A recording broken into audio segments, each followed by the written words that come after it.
Right, what's happening?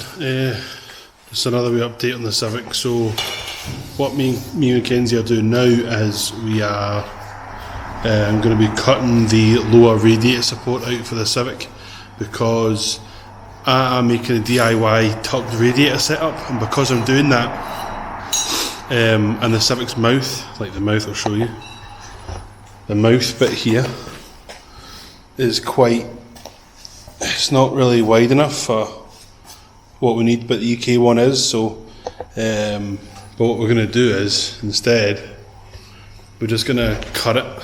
So I'm going to run a traction bar behind it, so I've basically got more room that way, so that's what we're going to aim for. So I'm just going to get it cooked and I'll show you that now.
A great success! Easy peasy, get that off.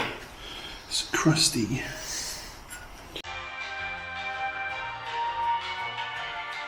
Back again, back in the unit. So what we have done is, I will turn this around.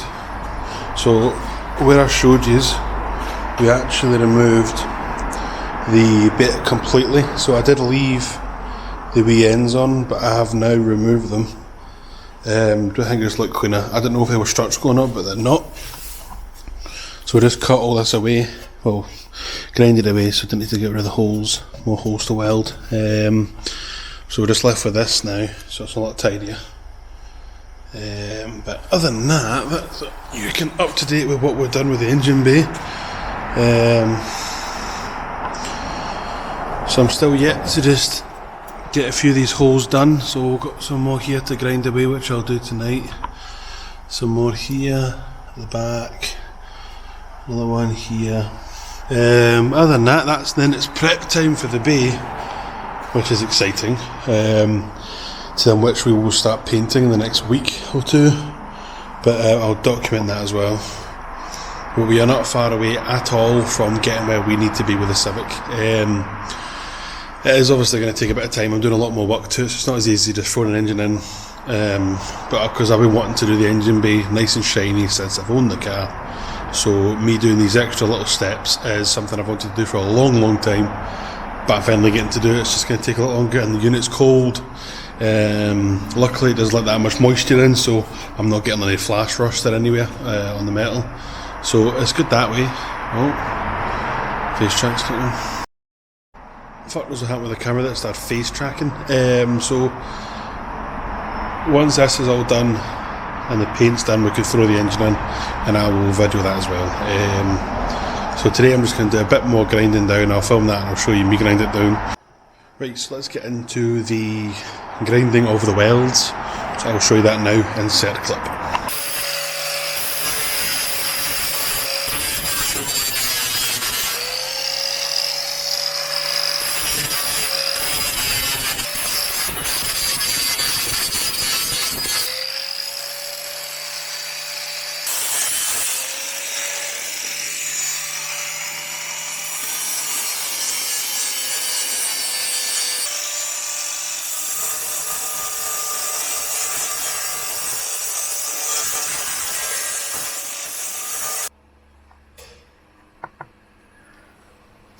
Right, okay, so let's finish this video off for part one of my custom tucked radiator install.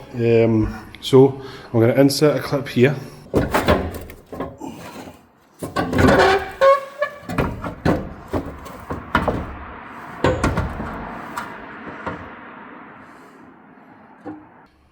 So in that clip you will have seen me test fitting the radiator into the hole that we've kind of used, because we've cut away the bottom rad support and we put in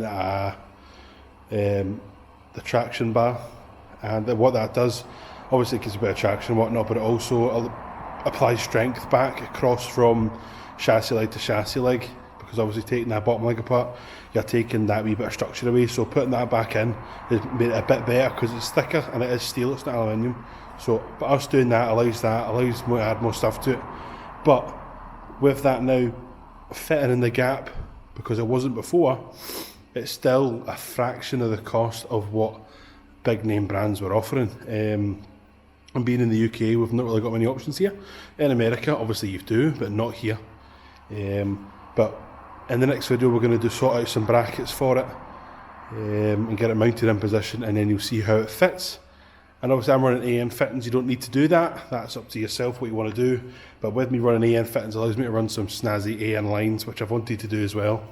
So that is that for this video. I'll give you a quick peek of this. So AGV and alot have powder coated these for me. So this is the EG DC2 subframe with the arms as well, complete with forks as well as the wee spacers, the wee blocks that sit on there. Got them all done. I'm buying black poly bushings as well. We've also opted in for a bronze strut anti-roll bar, which, well, I've never had before, an anti-roll bar, shocker, with obviously some crusty looking hard race bushings, but the bracket bushings are perfect, but the bushings are a bit tired, so we'll get that done.